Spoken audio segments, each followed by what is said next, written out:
Bismillahirrahmanirrahim. Let's start with the class today. A quiz session we have already covered with this topic.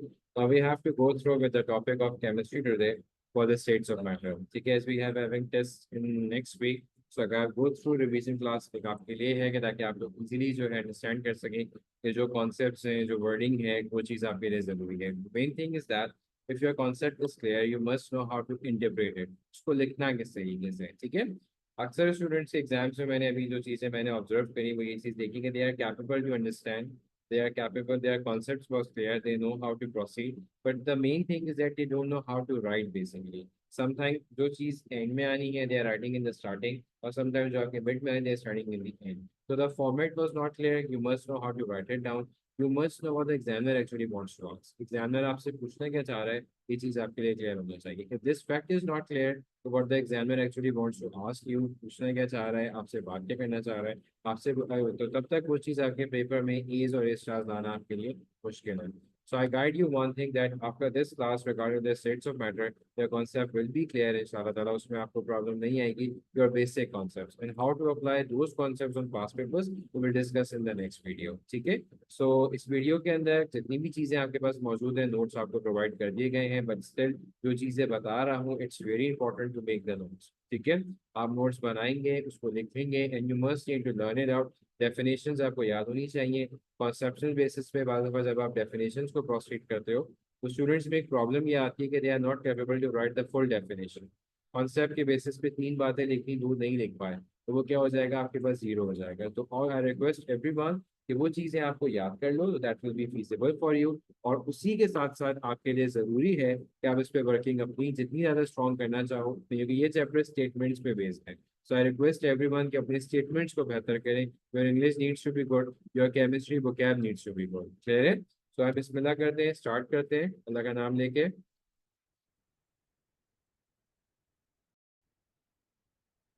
अब आपके पास पहले आया states of matter. States of matter जब हम start करते हैं तो सबसे पहले उसमें इंपॉर्टेंट चीज़ जो आपके पास आती है वो ये चीज़ आती है मैटर. आपको अपने चैप्टर की नीम की डिस्क्रिप्शन क्या होना चाहिए कि भाई मैटर आपके पास क्या चीज़ है. Many of the students I ask them they reply that it's solid liquid and gas. That's correct, आपकी बात सही है, बट हम उसको स्टेट में कंसिडर करते हैं. ठीक है? अगर आपसे कोई भी ये डेफिनेशन पूछता है कि आपके पास स्टेट्स ऑफ मैटर क्या चीज़ होता है तो आप बताओगे कोई भी ऐसी चीज़, एनीथिंग विच हैज मास, कोई भी चीज़ का मास हो और वो ऑक्यूपाई करे आपके पास स्पेस, आप उसको क्या कहोगे बेटा, आप उसको मैटर कहोगे. ठीक है? So anything which has mass and occupy the space is known as the matter. Occupy the space का मतलब क्या होता है, वॉल्यूम, जगह घेरे. इसके लिए ये जरूरी नहीं है कि that it must be visible, it must be colourful, it must be in smell, it must have some kind of a smell. Basically अगर उसकी smell है या नहीं है, if it is a colorless, if it is even not visible just like an atom, but it still have a very little mass, almost negligible like the electron has. Electron is the very lightest particle, but still आप उसको क्या consider करते हो, आप उसको matter ही consider करते हो. ठीक है? So it's very important. तो पहला फैक्ट आपके पास क्या चीज हुआ, that anything which has mass and occupy the space is known as the matter. कोई भी ऐसी चीज इसका मास हो और वो स्पेस ऑक्यूपाई करे, आप उसको क्या चीज कहोगे बेटा, आप उसको मैटर कहो. ठीक है? सो आई होप पहला पार्ट आपको क्लियर हो गया होगा कि दो फैक्टर्स आपको मास के लिए पता होने चाहिए, anything which has mass and occupy the space. जिसने ये दो फैक्टर्स को क्लियर किया उसके लिए इजी है जो मैटर की डेफिनेशन को बता सके. ठीक है? 1 मार्क आपको इजीली मिलेगा. अब आप देख रहे हो यहाँ पे लिखा हुआ है वैक्यूम और नॉन मैटर. ठीक है? इसका मतलब क्या होता है, ये जब हमने क्लास में डिस्कस किया था तो मैंने आपको ये चीज बताया था कि एग्जामिनर एक वर्ड प्रेफर करता है just to recognise it, just to make sure कि स्टूडेंट को समझ में आ जाए कि एक चीज नॉन मैटर है. तो वर्ड क्या यूज करते हैं, वैक्यूम. तो जो स्टूडेंट ने बताया sir vacuum cleaner, that's not the vacuum cleaner. Basically space की वीडियोस आपने देखी होगी. स्पेस की वीडियोस में क्या होता है, जब आप अर्थ से बाहर जाते हो, ठीक है, तो एक ब्लैक रीजन होता है, उस रीजन के अंदर वो पूरा ब्लैक होता है, उसकी कोई हदूद नहीं है. That black region is the vacuum. ठीक है? It has no mass, it does not occupy any specific space. ठीक है? बिकॉज अब तक साइंस उसको कैलकुलेट नहीं कर सका कि बेसिकली है क्या चीज. ठीक है? तो उसको वैक्यूम का वर्ड दिया तो एग्जामिनर आइदर इन फिजिक्स और either in chemistry, If the examiner uses the word vacuum, so make sure one thing that they are talking about the matter. वो किसकी बात कर रहे हैं? आपके पास matter की बात कर रहे हैं, ये चीज आपको क्लियर होनी चाहिए, ठीक है? So anything which has mass and occupy the space is known as the matter. कोई भी चीज का मास हो और वो स्पेस को ऑक्यूपाई करे, आप उसको मैटर कहोगे। और अगर कहीं पे एग्जामिनर वैक्यूम की बात कर रहा है तो इसका मतलब आपके पास क्या चीज होगा बेटा, कि वैक्यूम के अंदर आपके पास कि वो चीज जो है आपके पास नॉन मैटर है, आप उसको नॉन मैटर ही कंसिडर करेंगे, ठीक है? ये चीज आपके पास आ गई यहाँ। अब नेक्स्ट आता है आपके पास solid, liquid and gas. These are the states of the matter. बात आपकी सही थी, जो आप लोगों से डिस्कस पहले भी किया था कि देखो आपका जो कंसर्न है फर्दर स्टेट्स भी हैं, इसके अलावा भी स्टेट्स हैं, लेकिन ओ लेवल्स, आईजीसीएसई, एडेक्सल, तीनों के अंदर आपके इस लेवल के ऊपर examiner prefer to use solid, liquid and gas. इन तीन के बारे में बात करेगा, इन तीन ही के बारे में वो आपसे पूछेगा, इन तीन ही के रिलेटेड वो आपसे कंटेंट डिस्कस करेगा। इसके अलावा एग्जामिनर हैज नो राइट, क्योंकि सिलेबस का पार्ट नहीं है, जब तक सिलेबस का पार्ट नहीं हो रहे examiner will not ask about the plasma in a different field of matter. Is that clear? तो solid, liquid and gas, these are the three states of matter जिसके बारे में वो आपसे पूछेगा। अब आते हैं इसके क्वेश्चंस के ऊपर। क्लास 5 में hardly they introduce you with the solid, liquid and gas, कि ये होते क्या है बेसिकली, ठीक है? आपने भी इन्हीं तीन शेप्स को अभी तक अपने सामने ज्यादातर देखा होता है, आपको पता होता है कि अच्छा ये तीन शेप्स हैं जिनके ऊपर मेरी वर्किंग होती है और जिनको मैं देखता हूँ अपनी डेली लाइफ में, ऑलमोस्ट डेली लाइफ में हम देख रहे होते हैं गैसेस को, लिक्विड को, सॉलिड को। पानी के बगैर नहीं रहते, गैस आपके एयर मौजूद है, सॉलिड आपकी अपनी बॉडी है, तो डेफिनेटली आपके पास जो है इन स्टेट से आपके पास डेफिनेटली रहता है। एग्जामिनर आपको इस लेवल के ऊपर आके they never ask you how many states of matter, they never ask you solid has that fixed shape, write down two properties of solid, yeah, write down two properties of gases, about this. These basic questions are not included the part of your syllabus. अब आपको reason देना है। Examiner कह देगा yes I know that solid have the fixed shape and they have the fixed volume. What's the reason? ठीक है? Examiner can ask you they have non-fixed shape liquid but they have the fixed volume. Why the gases do not have the fixed shape, do not have the fixed volume? दोनों scenarios के ऊपर if the examiner wants to ask you कि आपके पास के दोनों scenario पे fulfil नहीं हो रहा, सो व्हाट्स द रीजन? क्या आपके पास ये रीजन हो सकता है कि दोनों सिनेरियोज के ऊपर ना तो उसका गैप, ना उसका शेप फिक्स है, ना इसका वॉल्यूम फिक्स है, सो व्हाट्स द रीजन? आपको यहाँ रीजन करना आना चाहिए, ठीक है? So you must know how to give the reason, logical reason. कहानियां नहीं लिखनी, बड़ी बड़ी कहानियां लिखना स्टार्ट कर देंगे नहीं भाई, ये ऐसे, ये ऐसे, ये ऐसे, नहीं। There should be a line space for 2 to 3 lines, आपको वो बताना है जो आप इस वीडियो में और जो आप इस लेक्चर में इंशाल्लाह आप सीख जाओगे, सही है? सो बेसिकली कंप्रेसिबिलिटी आपके पास आता है non compressible, few liquids are compressible, but आपके कोर्स कंटेंट के अंदर लिक्विड को भी नॉन कंप्रेसिबल कंसीडर किया गया, बट गैसेस जो है वो आपके पास कंप्रेस की जाती है, ठीक है? अगर हम बात करें, कुछ स्टूडेंट्स का कॉन्सेप्ट ये होता है सर सॉलिड्स भी कंप्रेस हो जाते हैं, जैसे कि आपका पिलो, ठीक है? उसमें एयर स्पेसेस होते हैं, आपने उसको किया कंप्रेस तो आ गया। अब जब उसके सॉलिड प्योर सॉलिड बना, जब सारे पार्टिकल सॉलिड के उसके कंबाइन हुए, अब आप उसको कंप्रेस करो तो क्या चीज होगा? अगर आपने बहुत उसमें प्रेशराइज किया दैट वो फट जाएगा सॉलिड्स को। आप अपने बेडरूम सेट को आप कंप्रेस करना स्टार्ट करो, क्या होगा? बीच से टूट जाएगा, लेकिन कंप्रेस नहीं होगा, ठीक है? वो चीज टूट जाती है। तो लिक्विड और सॉलिड्स को आप नॉन कंप्रेसिबल कंसीडर करते हो एंड गैसेस को आप क्या कंसीडर करोगे? कंप्रेसिबल। लो कैपेबिलिटी, बहना, ठीक है? इस चीज का बह जाना, बेडरूम सेट नहीं बह जाता, सोफा सेट नहीं बह जाता। एक जर्नल एग्जांपल आपने करके दो, सॉलिड में अल्लाह ताला ने एक नेचुरल हैबिट रखी है, फ्लो नहीं करता, ठीक है? बहता नहीं है आपके पास, ठीक है? लिक्विड और गैसेस के अंदर एक अल्लाह ताला की तरफ से एक नेचुरल कैपेबिलिटी है कि वो फ्लो कर जाता है, ठीक है? उसके अंदर एक मूवमेंट होती है जो वो बेसिकली फ्लो करके बहना शुरू होता है। अब वो किस लेवल तक फ्लो करता है, कितना तेज फ्लो करता है, it depends upon many other factors, but the fact what we not discuss over there कि इन दोनों में कैपेबिलिटी होती है कि वो आपके पास क्या करेंगे? फ्लो करेंगे। Is that clear? डेंसिटी की बात करते हैं, सबसे हाई आपके पास सॉलिड्स की होती है, लिक्विड की आपके पास मॉडरेट मतलब बिटवीन आपके पास होती है, आपके पास लो लेवल पर होती है, मतलब ना बहुत हाई है ना बहुत लो है, एक मीडियम लेवल के ऊपर लिक्विड की होती है, एंड गैसेस की आपके पास काफी लो होती है। अभी 5 मिनट के बाद आप लोग इन सब के रीजंस के ऊपर वर्क करोगे। सबसे पहले ये वो फैक्ट्स मैंने आपको रिवाइज कराएं that normally we gonna study this in ये ग्रेड 4 5 के अंदर हम लोग ये स्टडी करते हैं ताकि हमारे कॉन्सेप्ट्स की क्लियरेंस हो। We came to know about the concept कि अच्छा ये इस तरीके से है, ये इस तरीके से है, ये इस तरीके से है। इनमें से कोई भी कॉन्सेप्ट आई थिंक आपके लिए न्यू नहीं होगा, दे ऑल आर बेसिकली, जैसे आप सब जानते होंगे, you must study these all concepts in your previous classes, लेकिन the thing we need to discuss is about their reasoning. Solid का फिक्स शेप है, there must be specific reason. आपका liquid non compressible है, there must be specific reason. If the solids have higher density, there must be specific reason. ऐसी ही दे दिया उन लोगों को, सही है।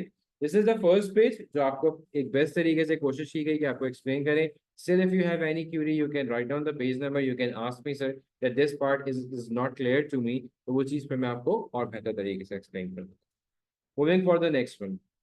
यहाँ स्टेटमेंट्स को थोड़ा सा बताया गया है कि स्टेटमेंट्स बेसिकली आपके पास कैसे होते हैं। आपके पास जैसे क्वेश्चन आया 2 मार्क का कि solids have fix shape and fix volume, अगर इसको क्वेश्चन बनाए that's why the solids have fix shape and fix volume, ठीक है। तो इसको आप कैसे बनाओगे कि देखो सॉलिड के पार्टिकल्स, आपको पता है कि particles are closely packed. Solid के पार्टिकल्स के अंदर क्या होता है कि क्लोजली पैक्ड होते हैं।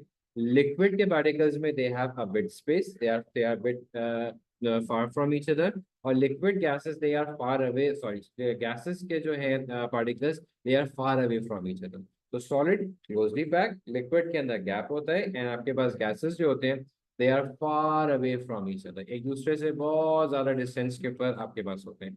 अब ये रीजन हमें डिस्कस करना है कि भाई ऐसा क्यों है, गैसेस के पार्टिकल्स करीब क्यों नहीं आते, तो लिक्विड के पार्टिकल्स एक दूसरे से इतने करीब क्यों होते हैं, और सॉलिड्स के इतने ज्यादा करीब क्यों होते हैं। तो basically solids have fix shape and fix volume, इसका कंसर्न इसकी पार्टिकल के करीब होने से, लेकिन उससे ज्यादा इसका कंसर्न है they have the strong intramolecular force of attraction. आप खाली फोर्स ऑफ अट्रैक्शन का वर्ड यूज नहीं करिएगा। If they ask you why the solids have fix shape and the fix volume, as particles are tightly packed इसलिए होते हैं because they have the strongest force intramolecular force of attraction between the particles. Solid के particles वो वाहिद होते हैं जिसमें strongest intramolecular force of attraction आपके पास मौजूद होती है। ये चीज आपको याद रखना है। Is that clear to everyone? I hope कि आप लोगों को इसमें ये चीज पता होनी चाहिए। ये पॉइंट आपके लिए सबसे ज्यादा इंपॉर्टेंट है इसके अंदर कि they have the strongest intramolecular force of attraction, ठीक है। और ये नेचुरली होता है, मैंने आपने प्रोड्यूस नहीं किया, ये नेचुरली होता है, अल्लाह की तरफ से ये चीज होता है that they have the strongest intramolecular force of attraction between the particles. So as the particles are tightly packed, आप tightly packed होते हैं तो they have the strongest intramolecular force of attraction. So it hold the particles. वो क्या करता है, particles को hold करता है together, not allow the particles to move freely, ठीक है। अगर आप इसको और एक्सपेंड थोड़ा सा करना चाहो तो it hold the particles, ठीक है। तो आपके पास क्या चीज होगा, so it hold the particles, ठीक है। So it hold the particles and does not allow them to move freely, ठीक है। तो it hold the particles and it does not allow the particles to move freely. तो आप इसको कैसे लिखोगे, that particles are tightly packed together due to very strong intramolecular force of attraction between the particles, so it hold the particles and do not allow them to move freely, ठीक है। सो पहला statement आपको clear हो गया कि भाई solid का shape and volume इसलिए फिक्स होता है because the particles has very strong intramolecular force of attraction between them, so they keep the particles very close to each other. So it does not, it hold the particles, वो tightly ऐसे पकड़ के जकड़ के रखते हैं, it does not allow the particles to move freely. So आपके पास क्या चीज होता है कि they basically hold them because of the intramolecular force of attraction. अगर इसकी शेप की बात की जाए तो देखो इसके पार्टिकल्स की अरेंजमेंट आपके पास होती भी बेटा इसी तरीके, देखो आपस में कैसे हुए हुए इस तरीके से बिल्कुल टाइटली पैक्ड है, इनमें आपस में बिल्कुल टाइट कनेक्शन ऐसे लेके टाइट पूरा आपके पास लाइनअप हुआ हुआ था, ठीक है। एक चीज मैं आप लोगों को जैसे कहते हैं, एक और आपको चीज बता दूं कि जैसे मूवमेंट के ऊपर बात करते हैं अगर, ठीक है। तो मूवमेंट की अगर मैं बात करूं तो आपके पास जो सॉलिड के अंदर जो मूवमेंट होती है बेटा, सॉलिड के अंदर आपके पास मूवमेंट किस तरीके की होती है कि वो अपनी ही पोजीशन पे वाइब्रेट करते हैं, ठीक है। वाइब्रेट एट देयर फिक्स और मीन पोजीशन, ठीक है। मूव randomly, मूव randomly, ठीक है। Move freely. तो पार्ट सॉलिड्स की मूवमेंट के लिए आपको कोशिश करना है कि आपको वाइब्रेशन का वर्ड यूज करना है, ठीक है। You have to use the word for the vibration. So solids have the fixed shape as particles are tightly packed together due to very strong intramolecular force of attraction between the particles. So it holds the particles and does not allow them to move freely. अब why solids and liquids are non-compressible? Compressible किसे कहते हैं? दबाने को, किसी चीज को compress, to squeeze something, ठीक है? सॉलिड और लिक्विड में स्क्वीजिंग कैपेबिलिटी बहुत कम होती है। मैं इसको छोटा नहीं कर सकता, मैं कम करके मुझे तो उसने उसका वॉल्यूम है उसके पास उसको रहना है, ठीक है। अब इसमें होता कि क्यों है वो आपके पास बता रहा हूँ। लेट सपोज एक स्पेस है, उस स्पेस में आपके पास 4% की कैपेबिलिटी के बैठ सकते हैं। जब वो 4% बैठ जाएंगे, so I can not adjust more 4 over there, नहीं हो सकती एडजस्टमेंट की जगह ही नहीं है, 4 बंदों की जगह थी ऑलरेडी ऑक्यूपाइड द 4% स्पेस, कहाँ उनको एडजस्ट करूंगा। So we have to arrange another space for them, इस तरीके से आपको करना होता है। तो why solids and liquids are non compressible, solids और लिक्विड नॉन कंप्रेसिबल आपके पास इसलिए होते हैं बेटा, जब पार्टिकल्स ऑलरेडी करीब है एक दूसरे के, जब पार्टिकल दूसरे के साथ जुड़े हुए हैं, इन दोनों की आपस में कैपेबिलिटी करीब है, जगह ही मौजूद नहीं है, so how we can adjust them. तो आप क्या चीज करोगे, that particles are close together, particles आपके पास क्या है बेटा, particles are close together. Again close क्यों है, due to strong intramolecular force of attraction, करीब इसलिए है because of the strong inter force of attraction. So they don't have enough intramolecular spaces. जो बच्चे खाली स्पेसेस लिखते हैं, अपग्रेड योर वर्डिंग, किस चीज पे, intramolecular space. Intramolecular spaces mean particles के बीच की spaces, intramolecular force of attraction means particles के बीच में force of attraction. Is that clear? So they don't have enough intramolecular spaces present in between them and can't bring them more close to each other, ठीक है। आप उसको further, जब जगह ही नहीं है, we don't have the enough space, so how we cannot bring them further closer, so there is no possibility to bring the particles more close to each other, ठीक है। So particles are close together, सबसे पहली चीज particles close होते हैं, why? Because they have the stronger intramolecular force of attraction, number 2 point. Number 3rd point basically, so they don't have enough intramolecular spaces. So when they are close together, there is no enough intramolecular spaces, so we cannot bring them further closer, or we cannot bring close to each other more free over there, ठीक है। आप उनको further जिसे कहते हैं एक दूसरे के साथ close नहीं कर सकते, so it's not possible to bring the particles very close to each other. Is that clear to everyone? ठीक है। So particles are close together due to very strong intramolecular force of attraction, so they don't have enough intramolecular spaces present between them, ठीक है। इसी तरीके से आपके पास gases के ऊपर आया, गैसेस क्यों कंप्रेस किए जा सकते हैं। अब देखो आपको स्टेटमेंट्स देखो, मैंने भी आपके पास 3 to 4 लाइंस, 4 to 5 लाइंस, इससे बड़े statement you don't need to prepare for that, because you don't have like 1 page 2 page 3 page. Chemistry का कोई क्वेश्चन ऐसा नहीं आएगा जिसमें 2 पेज की जगह होगी कि आपको लिखना है, ठीक है। You need to precise with your working, but your content needs to be good and it needs to be clear. It covered all that part, it covered all the things the examiner wants to ask you. So it's good to check the marks scheme as well when you're writing this statement. Okay? So why gases are compressible? A very easy question, that particles are far away from each other due to weak intramolecular force of attraction. अब particles में क्या है, अब मेरे room में 50 लोगों को बैठने की जगह है, तीन ही आके बैठे हैं, तो उससे क्या फायदा होगा कि वी हैव इनफ स्पेस कि हम उनको और लोगों को लाके बिठा सकते हैं, ठीक है। तो गैसेस के साथ भी ये होता है, एक पार्टिकल उधर है तो एक उधर चला गया, like they are moving like यहाँ से वहां, यहाँ से वहां, यहाँ से वहां, ठीक है। तो particles are far away from each other, again आपको रीजन देना पड़ेगा भाई अवे क्यों होते हैं, due to weak intramolecular force of attraction. सबसे ज्यादा वीक अगर किसी में फोर्स ऑफ अट्रैक्शन होती है तो वो गैसेस में होती है। Solids may have the strongest force of attraction, liquid may has the moderate force of attraction, and gases has the weakest force of attraction.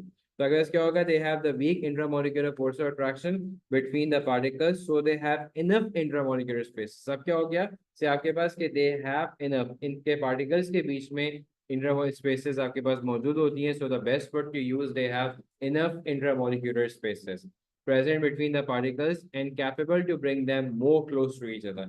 इनको करीब किया जा सकता है, ठीक है। तो अगर एग्जामिनर आपसे ये चीज पूछता है तो आपको ये बताना है किसी भी उसके पर, नॉन कंप्रेसिबल है, particles are non-compressible as gases are non-compressible as particles are far away. Statement लिखा, reason दो, जल्दी रीजन देना है, as they have the weak intramolecular force of attraction, so that's why आप compressibility का देंगे, so that's why they have enough intramolecular spaces, उनमें intramolecular spaces आपके पास बेहतर होती हैं, जिसकी वजह से particles they are capable to bring them further close to each other, एक दूसरे से मजीद क्लोज आप उसको कर सकते हैं, ठीक है। आई होप ये स्टेटमेंट पहले जो है, अब इसमें एग्जामिनर आपसे कुछ भी पूछे, एग्जामिनर की प्रायोरिटी कोई भी क्वेश्चन हो, आपको इसी रेफरेंस पे आंसर्स देने कि अगर पार्टिकल्स क्लोज हैं तो उसका रीजन आप देंगे, वाई पार्टिकल्स आर क्लोज उसकी वजह से आपके पास ये चीज हो रहा है, ठीक है। अब जैसे आपके पास एग्जामिनर पूछ लेता है कि why liquid and gases are capable to flow, solids नहीं करते, लिक्विड कैपेबल की फ्लो करते हैं, क्यों फ्लो करते हैं? Because of the weak intramolecular force of attraction, ठीक है। Liquid and gases have particles that are not very close to each other, क्यों? Due to weak intramolecular force of attraction. So because of the weaker intramolecular force of attraction, they allow the particles to move randomly. That's why they spread random. Is that clear to everyone? ये चीज आपको पता होनी चाहिए. Flow आ रहा है, particles हो रहे हैं. सॉलिड क्यों नहीं फ्लो कर रहा? Solid is not capable to flow. This is because the particles are close together. Again बात आ गई क्लोज. फिर आपको रीजन देना है close to due to the strong intramolecular force of attraction. So for this reason, it doesn't allow the particles to move randomly. ठीक है. तो तकरीबन तकरीबन जितने भी रेफरेंसेस हैं वो आपके पास इसी से घूमेंगे, इसी से आपके पास होंगे. अब एग्जामिनर का बड़ा पसंदीदा वर्ड है. आई डोंट थिंक सो कि कोई पेपर में ऐसा आया होगा कभी भी जिसमें काइनेटिक का वर्ड ना यूज किया गया हो किसी साल, ठीक है. सो काइनेटिक के अगर आसान लफ्जों में कोई बात में अगर मैं आपको समझाने की कोशिश करूं, it's basically it's meaning is motion और मूवमेंट. इसकी मीनिंग आपके पास क्या चीज होता है बेटा? ये कहता है मोशन और मूवमेंट को आपके पास इसको काइनेटिक कंसीडर किया जाता है, ठीक है. तो काइनेटिक आपके पास क्या चीज है बेटा? कि काइनेटिक आपके पास दैट्स बेसिकली दो दैट्स अबाउट द मूवमेंट और मोशन. इसको आप क्या चीज कहते हो? इसको मूवमेंट और मोशन आपके पास कंसीडर किया जाता है. तो ये आपके पास वही सिनेरियो के ऊपर आएगा, ठीक है. तो काइनेटिक कहीं पे भी बात की जा रही हो, आइदर इन फिजिक्स, केमिस्ट्री, दुनिया के किसी भी हिस्से में, वो कुछ ना कुछ मोशन और मूवमेंट, हरारत, कुछ कुछ काम वर्किंग हो रही है, ऊपर नीचे कोई भी चीज मूवमेंट हो रही है, उसको आप क्या चीज कहोगे बेटा? काइनेटिक आपके पास करेंगे. क्लियर हो गया? अब एक बड़ा इंपॉर्टेंट रिलेशन है जो आप लोगों को पहले मुझे समझाना है, वो बताना चाहिए. बहुत सारे स्टूडेंट्स को क्लियर नहीं होता. डायरेक्टली प्रोपोर्शनल और इनवर्सली प्रोपोर्शनल, ठीक है. देखो डायरेक्टली और इनवर्सली की जब बात की जाती है ना, देखो ये आपके फिजिक्स की साइंस की वो टर्म्स है तो स्टूडेंट्स को क्लियर होना जरूरी होनी चाहिए, ठीक है. डायरेक्टली प्रोपोर्शनल में आपके पास ये होता है कि लेट सपोज ये मेरा हाथ 1 और 2 स्टेप ऊपर गया, तो ये सेकंड भी 1 और 2 स्टेप ही ऊपर गया. पहले दोनों सेम पोजीशन पे थे, ये 1 और 2 गया तो ये भी 1 और 2 ही जाएगा, ठीक है. डायरेक्टली मीन्स अगर एक क्वांटिटी बढ़ रही है दूसरी भी उसी हिसाब से बढ़ाई जाएगी, ठीक है. और एक क्वांटिटी अगर डिक्रीज हो रही है दूसरी भी उसी हिसाब से डिक्रीज होगी. So I explain you again. If one quantity increases 2 step, other also increases 2 step. If one quantity decreases 2 step, other also decreases 2 step. So both quantities increases or decreases with the same amount. ठीक है. So if one quantity increases, the other also increases with the same amount. ये चीज आपको पता होनी चाहिए.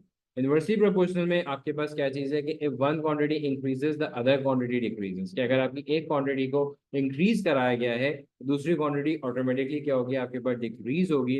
ये चीज आपको क्लियर होना चाहिए, ठीक है. So if one quantity increases, the other also decreases with the same amount and vice versa. ये पॉइंट आपके पास क्लियर होना आपके लिए जरूरी है और पता होना चाहिए. इनवर्सली में सिंपल ये जैसे कि ये 2 स्टेप बढ़ा तो ये 2 स्टेप नीचे चला जाएगा. एक क्वांटिटी जिस लेवल पे इंक्रीज होगी दूसरी उसी लेवल पे डिक्रीज होगी, और अगर एक क्वांटिटी एक लेवल पे इंक्रीज हुई है दूसरी उसी एतबार से डिक्रीज होगी, ठीक है. तो डायरेक्टली मतलब if one quantity increases, the other also increases with the same amount and simply the vice versa. Inversely proportional means अगर एक बढ़ेगा, if one increases, the other decreases. ठीक है. ये दोनों स्टेटमेंट्स इसको ऐसे मान लें आखिर तक यूज होंगे. That something is directly, something is inversely. Maths में भी यूज होता है, फिजिक्स में भी होता है, केमिस्ट्री में भी. So this word has very important in physics to understand many relations. तो अभी से ज़हन में बैठा लो ताकि आगे के लिए आप लोगों के पास मसले मसाइल जनरेट हो. काइनेटिक का मैंने आपको मतलब बता दिया. काइनेटिक के मतलब आपके पास नहीं है.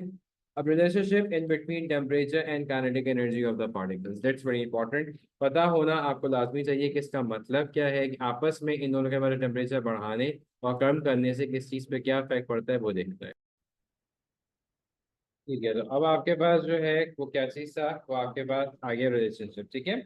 अब टेम्परेचर बढ़ाने से kinetic energy of the particles movement में क्या फर्क पड़ता है? देखो सॉलिड्स की मूवमेंट क्या होती है? पार्टिकल्स अप एंड डाउन हो रहे हैं. सॉलिड की से मूवमेंट्स क्या होती है? पार्टिकल्स में सिर्फ वाइब्रेशन हो रही है अपनी पोजीशन पे, they vibrating like this up and down, ठीक है. Liquid and gases randomly move करते हैं, तो कोई स्पेसिफिक डायरेक्शन नहीं मैं कहूँ लेफ्ट जाएगा, राइट जाएगा, अप जाएगा, डाउन जाएगा. It depends upon the scenarios and the conditions के वो किस जगह पे कहाँ पे मूव होगा, ठीक है. तो relationship is between the temperature and kinetic energy of the particles आपके पास क्या है कि टेम्परेचर इज डायरेक्टली प्रोपोर्शनल. याद करो डायरेक्टली प्रोपोर्शनल क्या था?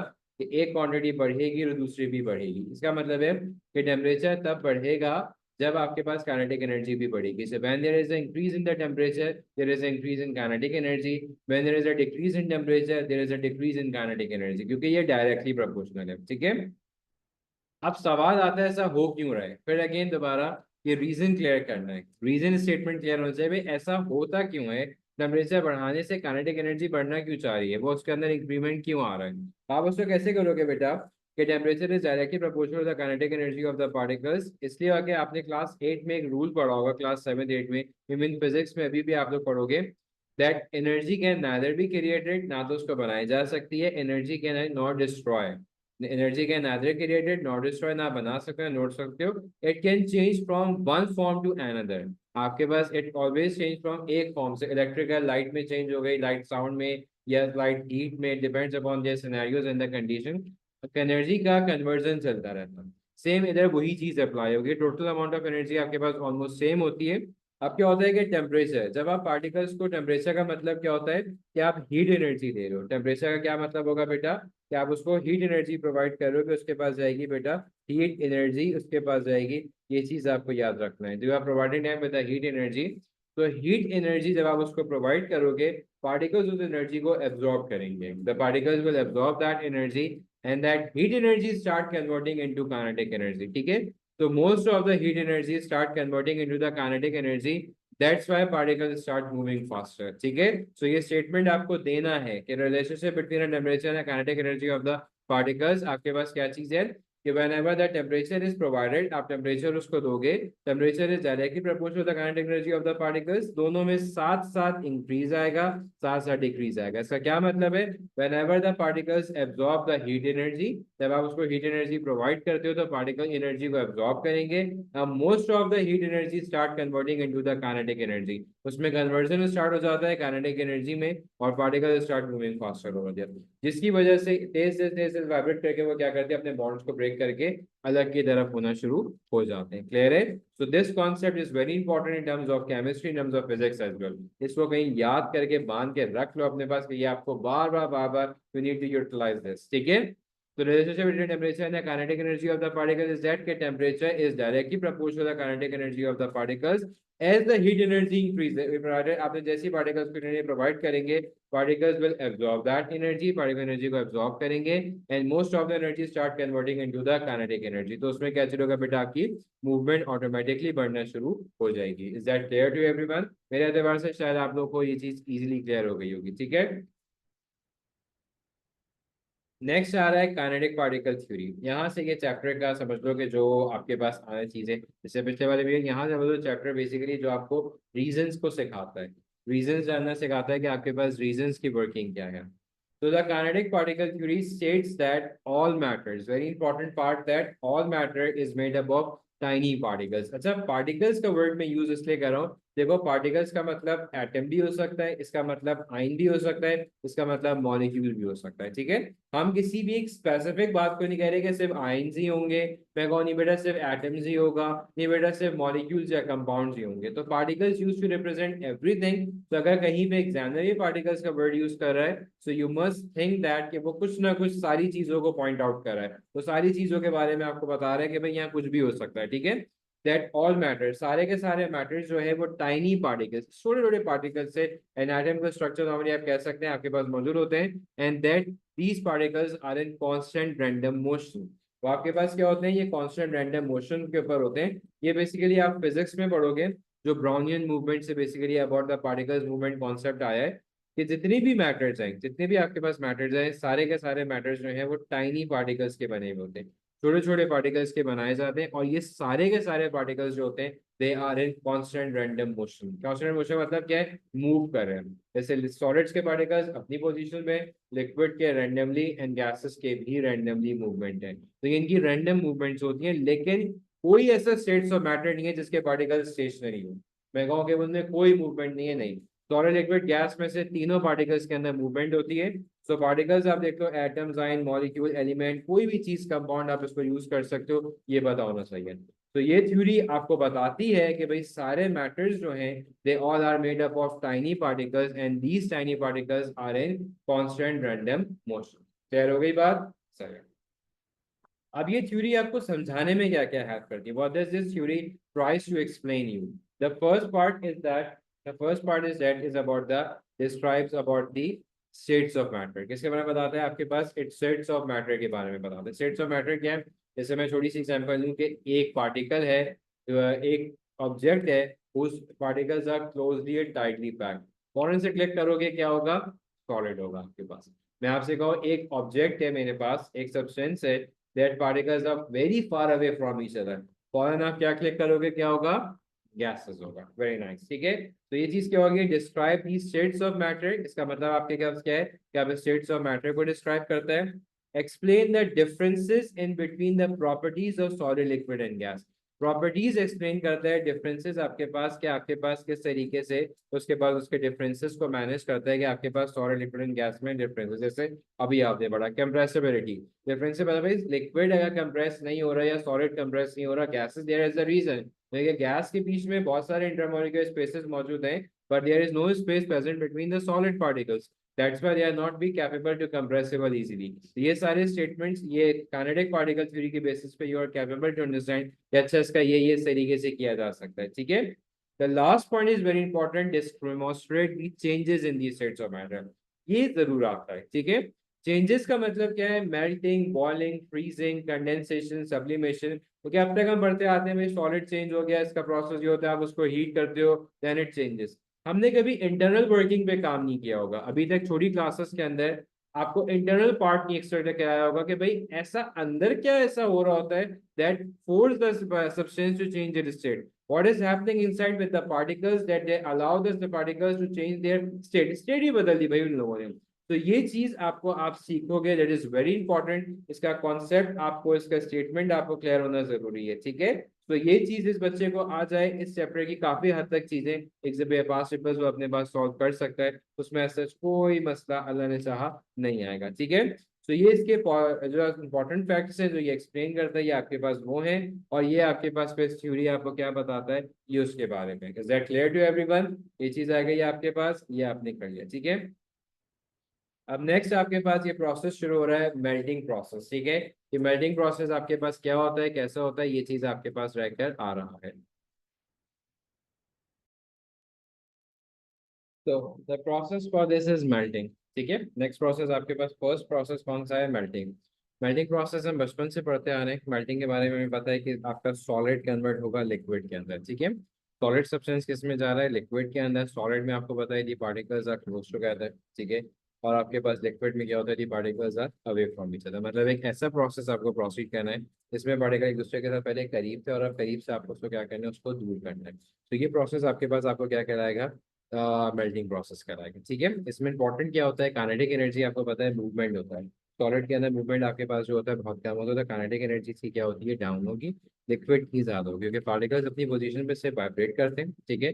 पार्टिकल्स जो होते हैं they are just vibrating on their fix position, और लिक्विड के अंदर उनकी मूवमेंट आपस में बहुत ज्यादा स्लो होना शुरू हो जाती है, ठीक है। तो ये प्रोसेस आपके पास क्या कहलाता है बेटा, ये प्रोसेस आपके पास लिक्विड मेल्टिंग, सॉलिड और लिक्विड का, ये आपके पास काइनेटिक एनर्जी उनकी रिड्यूस होगी और इसके पास तो याद रखना एक ऐसा प्रोसेस जिसमें पार्टिकल्स पहले करीब है, आपको उसको दूर करना है, नंबर वन थिंग। एक ऐसा प्रोसेस जिसमें काइनेटिक एनर्जी पहले पार्टिकल्स की लो थी और आपको इंक्रीज कर रहे हैं, ठीक है। ये फैक्टर्स हैं, सब भी आप जिसे कहते हैं process of melting in terms of kinetic particle theory.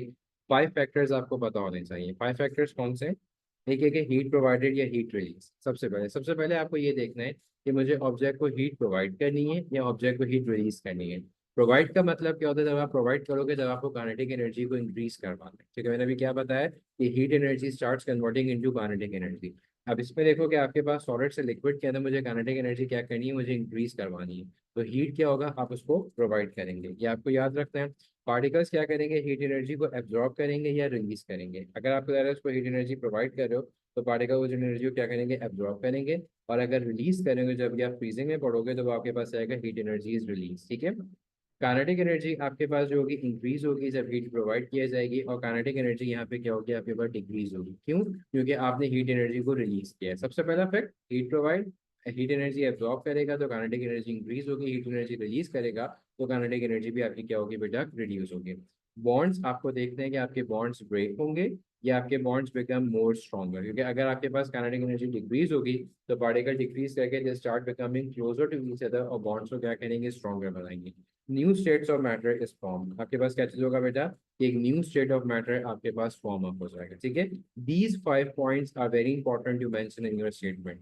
आपको ये 5 पॉइंट्स की हीट एनर्जी लेंगे या रिलीज करेंगे, हीट एनर्जी एब्जॉर्ब होगी या रिलीज होगी, काइनेटिक एनर्जी पर इंक्रीज होगी या डिक्रीज होगी, पार्टिकल्स की बॉन्डिंग जो है उससे क्या अफेक्ट होगी, ब्रेक होगी या स्ट्रांगली फॉर्म होगी, और कौन सा न्यू स्टेट बनेगा, ये आपको इस पे लाइन अप करना है। सो ये 5 पॉइंट्स आप अपने पास लिख दो, that's very important. You must need to learn these 5 facts whenever you are writing the statement, ये चीज आपके पास क्लियर होना जरूरी है। ठीक है, now the next is that आपके पास जो आ रहा है नेक्स्ट, वो क्या चीज आ रहा है, once heat energy is provided। अब इसका स्टेटमेंट आप कैसे लिखोगे, that once heat energy is provided to the solid particles will absorb that energy। ठीक है, सबसे पहले आपके पास क्या चीज होगा कि once heat energy, अब आप heat energy प्रोवाइड करोगे किसको, solid particles को, तो पार्टिकल्स क्या करेंगे, particles will absorb that heat energy, particles heat energy को absorb करेंगे and that heat energy start converting into kinetic energy। ये चीज आपको क्लियर होनी चाहिए और पता होनी चाहिए।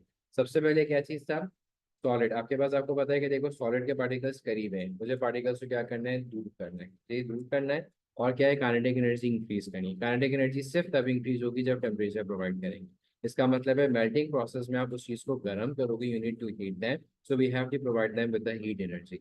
ये स्टेटमेंट आपको क्लियर हो जाना चाहिए, पहली चीज। ठीक है, तो आप क्या चीज करोगे, once heat energy is provided to the solid particles, particles को आपने हीट एनर्जी प्रोवाइड करी, particles then absorb that heat energy, जैसे आपने पढ़ा कि पार्टिकल्स हीट एनर्जी को एब्जॉर्ब करेंगे and then most of the heat energy start converting into kinetic energy. क्या हुआ, काइनेटिक एनर्जी बढ़ गई जो हमें चाहिए था। ठीक है, तो when the particle vibrate so fastly, जब पार्टिकल्स में वाइब्रेशन होगा, that they break their bonds और weakened their force of attraction between the particles, thus converting to liquid state. ठीक है, जब ये इतनी तेजी से वाइब्रेट करना स्टार्ट करेंगे, ये अपने बॉन्ड्स को ब्रेक करेंगे और ब्रेक करने के बाद दे convert into a liquid state. ठीक है, तो ये 5 पॉइंट्स पर ही आपके पास मैनेज था कि जो आपके पास होगा और आप उसी के ऊपर रखेंगे। ठीक है, so once heat energy is provided to the solid particles, सबसे पहले आपने सॉलिड पार्टिकल्स को एनर्जी प्रोवाइड करी, क्यों प्रोवाइड करी, काइनेटिक एनर्जी इंक्रीज होनी है। हमेशा खुद से रियलाइज कर लो, we have to convert solid to liquid, solid has low kinetic energy, liquid has more kinetic energy। तो इससे क्या मतलब होगा, we have to provide them with the heat energy।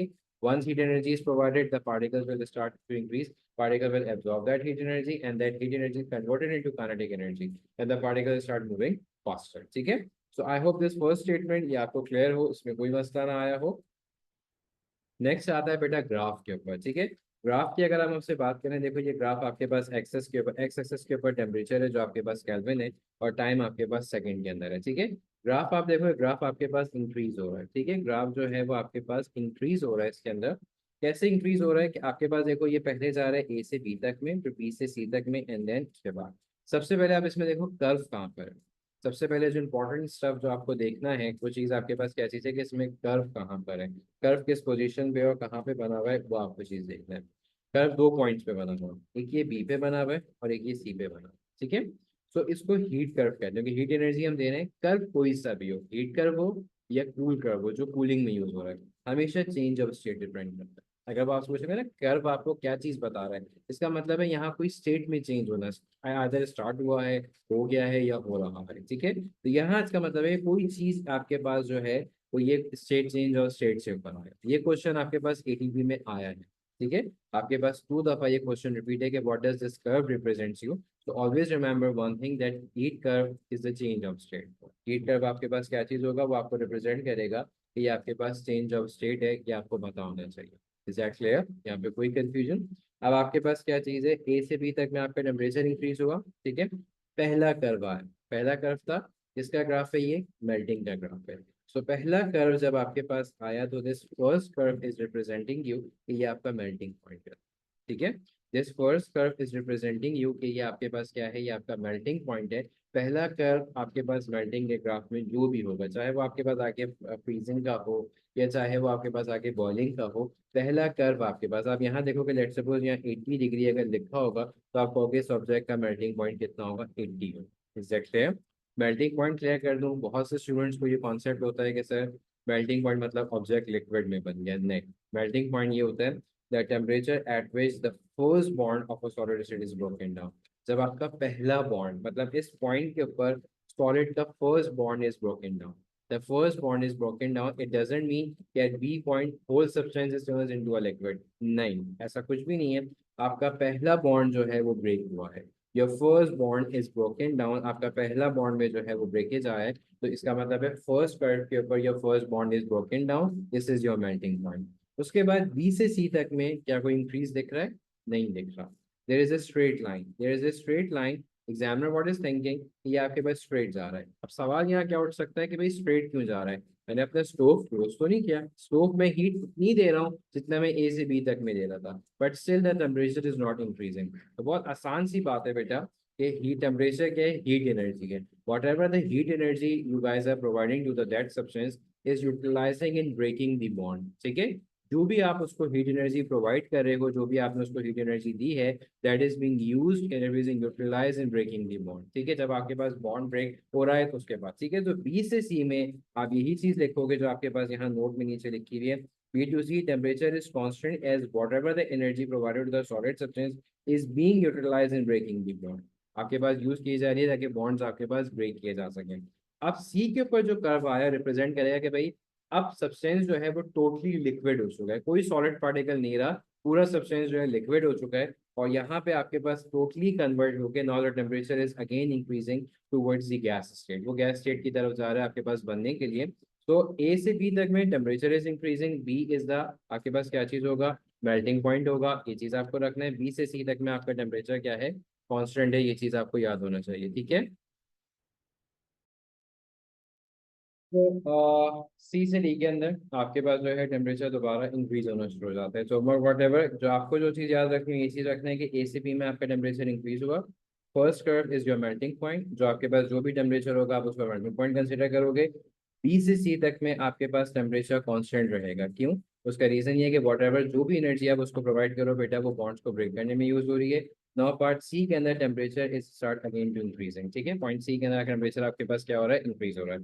Curve आपके पास हमेशा चेंज ऑफ स्टेट को रिप्रेजेंट करेगा, ये चीज़ आपको याद रखना है। और ये आपके पास इसकी डिटेल्स हैं। ठीक है, ये नोट्स आप लोगों के पास मौजूद हैं, इस पर एक दफ़ा बहुत तरह के देख लीजिएगा। ग्राफ के ऊपर आपके पास एडीपी में आपको हेल्प आउट करेगा। ठीक है, अच्छा, नेक्स्ट प्रोसेस जो है वो आपके पास बॉइलिंग है। बॉइलिंग प्रोसेस आपके पास क्या चीज़ है? बॉइलिंग में लिक्विड में पार्टिकल्स ऐसे होते हैं, गैसेस में और दूर हो जाएंगे, काइनेटिक एनर्जी कम होती है। लिक्विड में, गैसेस में काइनेटिक एनर्जी ज़्यादा होती है। तो आप खुद से रियलाइज़ करो सबसे पहले कि आपको ये फैक्ट कि मुझे काइनेटिक एनर्जी बढ़ानी है, तो should I provide them with the temperature और should I ask them to release the temperature, अपने अंदर से एनर्जी निकालें। ऑब्वियसली बात है, man we need to increase the temperature, आपको टेम्परेचर को इंक्रीज करना है।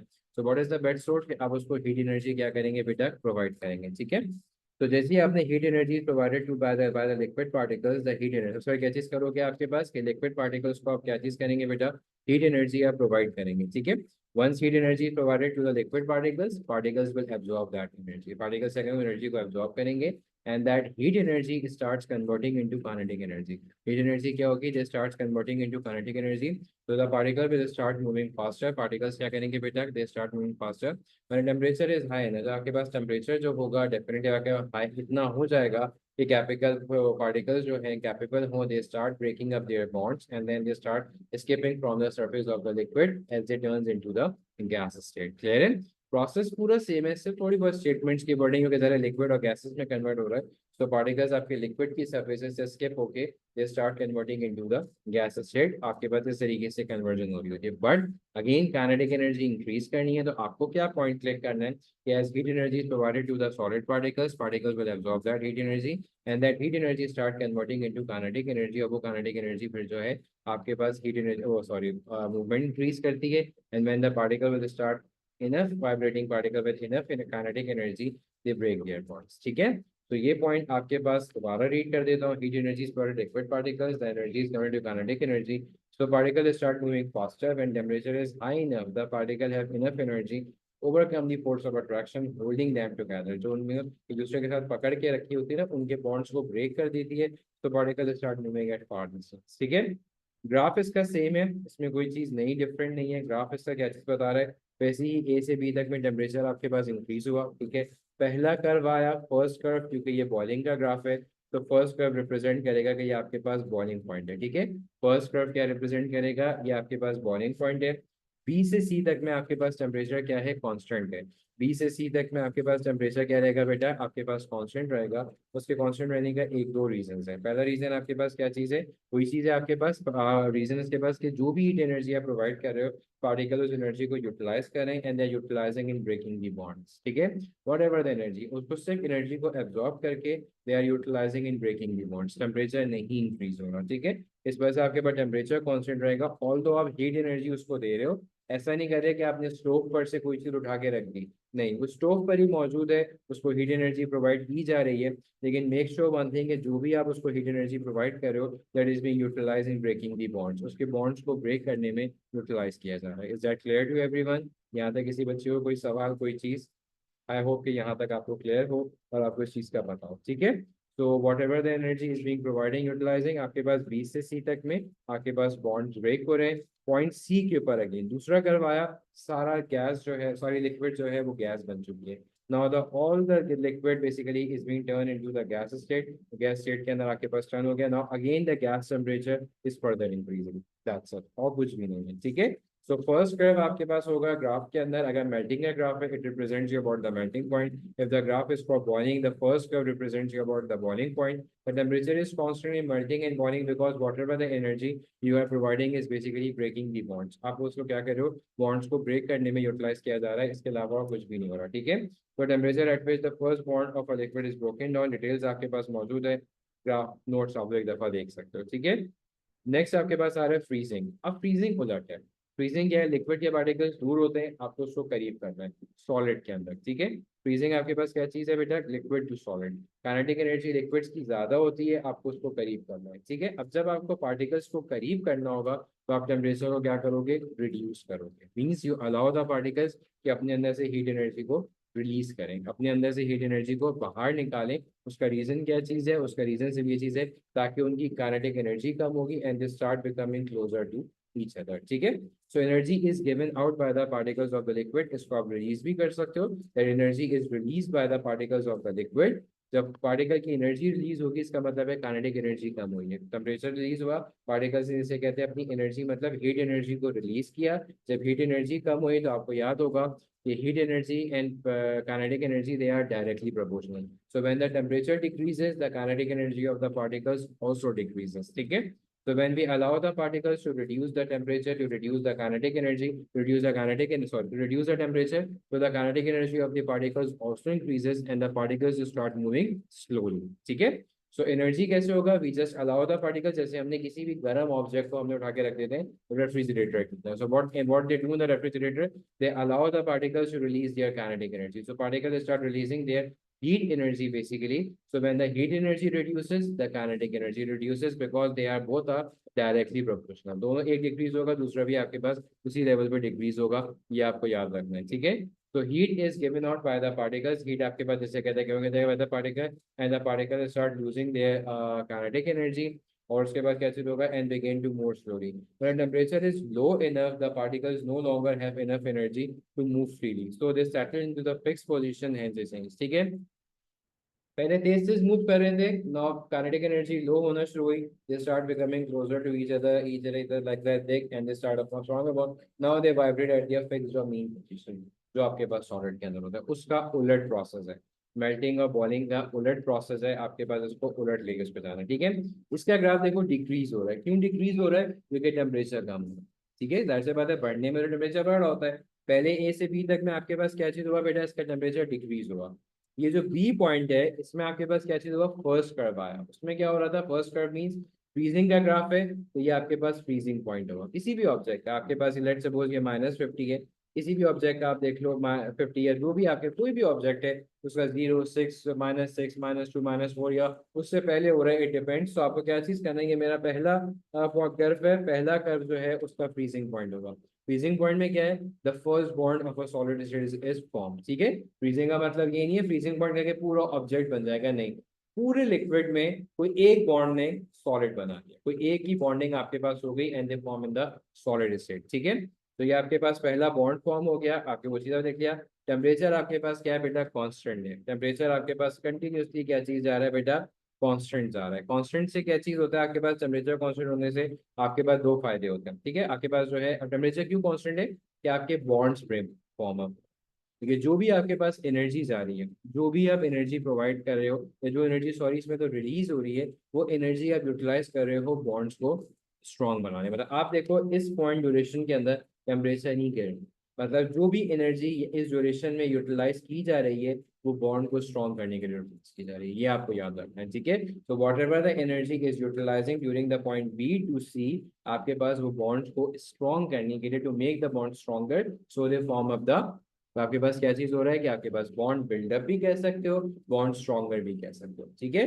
सो बी से सी तक में आपके पास whatever the energy you are providing is utilising in building the solids form और द मेकिंग की stronger bond. Choice is yours, कुछ भी लिखो, एक्सेप्टेड आपके पास हो जाएगा। सी के ऊपर सारे बॉन्ड्स फॉर्म हो गए। सी के ऊपर क्या चीज होता है, आपके पास सारे बॉन्ड फॉर्म हो गए और एक कंप्लीट सॉलिड ऑब्जेक्ट फॉर्म हो चुका है। अब फर्दर जो टेम्परेचर डिक्रीज हो रहा है वो उसको मजीद स्ट्रॉन्ग करने के लिए, is to make it more stronger, we are utilizing it, ठीक है। So from A to B temperature decreases, point B, this is the first melting point, this is the first point where the first bond basically, not the first melting point, sorry, this is the first bond at which this is the first bond of the solid that is being formed, ठीक है। This is the melting point. Now from B to C the temperature is constant because energy is utilizing in forming the bond, and from C to D आपके पास C to D के अंदर आपके पास क्या है, temperature is decreasing continuously, ठीक है। Freezing point, boiling point आपके पास आ गया, ये चीज आपको क्लियर होना चाहिए, ठीक है। अब आता है इवेपोरेशन। अच्छा, इवेपोरेशन जो है this is technically same as compare to the boiling, ठीक है। हम बॉइलिंग और इवेपोरेशन में अक्सर ये करते थे कि हम उसको सेम कंसीडर नहीं करते कि that is a part of same है या एक जैसा है, हम उसको ये नहीं मानते, ठीक है। बट टेक्निकली प्रोसेस तो सेम है, but there is a difference in between these two, जो फिजिक्स में भी पूछते हैं और केमिस्ट्री में भी पूछते हैं। अब how boiling is different from the evaporation, boiling आपके पास इवेपोरेशन से कैसे डिफरेंट है, ठीक है। It is a process in which a liquid change to a gas state lower than its boiling point. Evaporation process, अगर किसी ऑब्जेक्ट का बॉइलिंग पॉइंट 80 है तो इवेपोरेशन 80 से नीचे नीचे ही होगा, ना तो 80 होगा और ना 80 को क्रॉस करेगा। तो इवेपोरेशन प्रोसेस का सबसे बड़ा फायदा ये है कि ना तो वो बॉइलिंग पॉइंट के ऊपर होगा और ना ही वो आपके पास बॉइलिंग पॉइंट के ऊपर जो है वो आपके पास जो है कराना पड़ेगा, ठीक है। तो मेक श्योर वन थिंग कि अ प्रोसेस इन विच अगर आपके पास किसी भी ऑब्जेक्ट का 80 है, 70 जो भी बॉइलिंग पॉइंट है, इवेपोरेशन हमेशा उससे नीचे हो। ये इवेपोरेशन की सबसे बड़ा जो है रिकग्नाइजेशन ये है, if you get the object जिसका 80 का बॉइलिंग पॉइंट था और उसने गैस फॉर्म में कन्वर्ट हो गया, so make sure one thing अब उससे पहले हुआ तो वो इवेपोरेट हुआ, ठीक है। इवेपोरेशन होती क्यों है, it occurs because some particles have enough kinetic energy to escape as a gas from the surface of the liquid. कुछ आपके पार्टिकल्स होते हैं, लेट सपोज लिक्विड की सरफेस है और उसके ऊपर 10 पार्टिकल्स है, 10 पार्टिकल्स में से 3 पार्टिकल्स थे, उनके पास इतनी एनर्जी थी कि वो लिक्विड से गैस, लिक्विड से गैस, लिक्विड से गैस बन गए, तीनों चले गए, वो तीन आपके पास कन्वर्ट हो गए। बाकी 7 यहीं पर ही रहे क्योंकि उनमें उतनी काइनेटिक एनर्जी मौजूद नहीं थी। So always make sure one thing, evaporation से तब होती है when the particles have enough energy, like उन्होंने इस लेवल पे एब्जॉर्प्शन की है एनर्जी की, that when they convert into kinetic energy they vibrate so fastly that they convert into the gas state, ठीक है। यहाँ पे वोलेटाइल लिक्विड्स का आप लोगों को बताया था जो मोस्ट कॉमनली बहुत जल्दी इवेपोरेट होते हैं, ये वो लिक्विड्स होते हैं जो रूम टेम्परेचर के ऊपर, लिटरली रूम टेम्परेचर के ऊपर इवेपोरेट हो जाते हैं, just like the petrol. Petrol है आपके पास, डीजल होता है, आप पेट्रोल को रूम टेम्परेचर पे निकालो, इट इवेपोरेट उसी वक्त, it evaporate at the same time, ठीक है। So petrol is the very basically आप उसको तभी उसको टैंक्स में, बॉटल्स में सेव करके रखते हैं for this specific reason because they are the volatile liquid. Most common word ये आपके पास यूज होता है। So volatile liquids are those that evaporate at the room temperature very quickly, just like the petrol. ठीक है। सो boiling and evaporation में difference अगर आपसे पूछता है तो देखो, बॉइलिंग सबसे पहले ये होता है कि बॉइलिंग आपके पास बहुत जल्दी होता है, प्रोसेस जैसे कहते हैं इसको थोड़ा फास्टली होता है। इवेपोरेशन स्लोली स्लोली आपके पास एज कम्पेयर टू बॉइलिंग, उसका पार्ट काफी स्लोली वो आपके पास कर रहा होता है, ठीक है। आपके पास बॉइलिंग का एक फिक्स पॉइंट है, अगर आपके पास प्योर सब्सटेंस है, आप कहोगे सर प्योर सब्सटेंस है, I have the pure water, तो प्योर वाटर हमेशा बॉयल ऑफ होगा किसके ऊपर बेटा, आपके पास एक जिसे कहते हैं स्पेसिफिक बॉइलिंग पॉइंट के ऊपर, ठीक है। आपके पास प्योर वाटर जो है वो किसके ऊपर होगा, एक फिक्स बॉइलिंग पॉइंट होगा, वो उसके ऊपर एवेपोरेट होगा, ये चीज आपको याद रखनी है, ठीक है। सो बॉइलिंग पॉइंट जो है, बॉइलिंग जो है आपके पास एक फिक्स टेम्परेचर के ऊपर बॉयल ऑफ होता है, ये आपको याद रखना है। वेब्रेशन जो होता है वो lower than the boiling point होता है, ठीक है। वेब्रेशन क्या होता है आपके पास, lower than the boiling point, जैसे मैंने आपको बताया। अब वो फिक्स नहीं है, it depends upon the intensity, कितनी ज्यादा उसको गर्माइश मिल रही है, कितनी ज्यादा उसको हीट मिल रही है, whatever the heat is providing, उस लेवल के ऊपर इट इवेपोरेट्स होगा। जैसे उसके अंदर काइनेटिक एनर्जी आएगी, ये स्टार्ट वाइब्रेटिंग, ठीक है। तो ये आपको याद रखना है। अच्छा, बॉइलिंग में जो है वो पूरा कॉन्टेंट हीट होता है। जैसे आपके पास ये लोअर कॉन्टेंट हीट हुआ, ये ऊपर चला जाएगा, ऊपर वाला ठंडा नीचे आ जाएगा, ये कन्वेक्शन करंट्स कहलाते हैं। आप लोग फिजिक्स में पढ़ेंगे कि जैसे ही आपके पास हॉट गैसेस, हॉट वाटर, ये दोनों याद रखिएगा हमेशा ऊपर जाएंगे, हमेशा ऊपर, डेंसिटी की वजह से। लेस डेंस होते हैं, इस वजह से ये ऊपर की तरफ चले जाएंगे आपके पास, ठीक है। तो ये क्या होगा, जब आपके पास पानी, लेट सपोज यहाँ पे आप हीट सोर्स है आपके पास, आग दे रहे हो आप उसको, यहाँ से पानी गर्म हुआ, ये ऊपर चला जाएगा, ठंडा पानी नीचे आ जाएगा, ठीक है। Hot water moves upward, low hot water moves downward, ठीक है। This is the cycle continues in physics, we call them convection currents. Then when the whole liquid basically is heated up, they start turning into the gas state when they reaches their boiling point, ठीक है। Evaporation में ऐसा नहीं होता, evaporation के अंदर आपके पास layer wise होता है। समंदर का पानी, बीचेस पे अगर आप लोगों ने एक्सपीरियंस किया, when you go to the beaches, the first layer is slightly warmer and the lower part is slightly colder, आप ये एक्सपीरियंस कर सकते हो। और ये नेचुरली होता है, अगर अल्लाह ताला पूरे समंदर को आग पे अगर गर्म कर देता तो एक्वेटिक लाइफ का सर्वाइवल क्या होता, मुश्किल होता। So it happened layer wise, पहले फर्स्ट लेयर होती है, वो इवेपोरेट करेगी, देन सेकंड लेयर होगी, वो इवेपोरेट करेगी। So one by one this is the process of the system, वही जाके ऊपर बादल बनते हैं एंड दे स्टार्ट रेनिंग, और ये प्रोसेस आपके पास चलता चला जाता है, ठीक है। तो मेक श्योर वन थिंग कि ये वाला आपके पास जो है इसी के साथ ऐसे ही चलता रहता है और प्रोसेस, लेकिन बॉइलिंग एक फिक्स पॉइंट के ऊपर होता है if it is a pure substance. अगर आपने उसमें से वाटर का 100 डिग्री सेल्सियस है, आप उसमें कुछ सॉल्ट, शुगर, कोई भी चीज डाल दो, उसका बॉइलिंग पॉइंट क्या हो जाएगा, चेंज हो जाएगा, ठीक है। तो ये आपके पास हमेशा एक फिक्स टेम्परेचर के ऊपर है, ये आपको याद रखना है। और आपके पास इवेपोरेशन जो होता है lower than the boiling point होता है, ये चीज आपको याद रखनी है। तो इवेपोरेशन अगर lower than the boiling point, ये चीज आपको याद रखना है, ठीक है।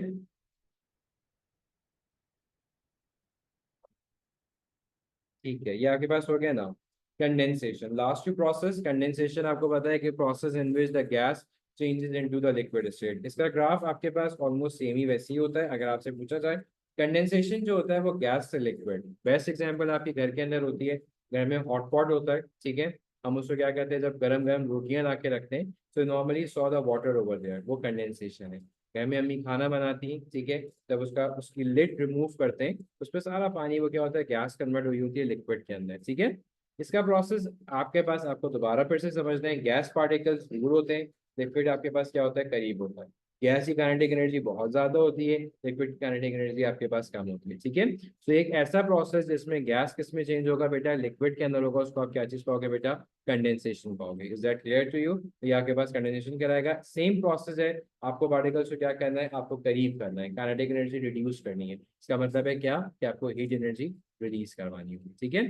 तो heat energy is given out, heat energy particles एक तो रिलीज करते हैं as temperature goes down, temperature आपके पास जैसे ही गोज होगा, टेम्परेचर आपके पास कम हुआ, काइनेटिक एनर्जी भी आपके पास कम हो जाएगी। पार्टिकल्स जैसे तेज तेज वाइब्रेट कर रहे थे, they start moving slowly slowly slowly and they become closer to each other.